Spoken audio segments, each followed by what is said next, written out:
ಜನರ ಪಾಲಿನ ಸ್ನೇಹದಾತ, ತನ್ನುಸಿರ ಬೇಯಿಸಿ ಉಸಿರು ಕೊಟ್ಟನು, ಬಿಸಿಲು ಮಳೆಗೆ ತನ್ನ ಜೀವ ತೆತ್ತನು. ನೀರು ಇಲ್ಲದೆ ನೆರಳು ಇಲ್ಲದೆ ಬೆಳೆಗೆ ಕಾಯುತ್ತಾ ಸೂರು ಬಿಟ್ಟನು. ಅನ್ನದಾತ ಅನ್ನದಾತ ನಮಗೆ ನೀವೇ ದೇವದೂತ.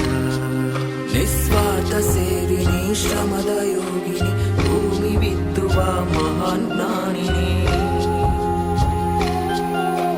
ಮುಷ್ಟಿ ಬೀಜವ ರಾಶಿ ಮಾಡಿದೆ, ಹಗಲು ರಾತ್ರಿಯ ಹರಿವೆ ಇಲ್ಲದೆ. ಅನ್ನದಾತ ಅನ್ನದಾತ ಭೇದ ಭಾವವು ಇಲ್ಲದಾತ, ಶಾಂತಿ ದೂತ.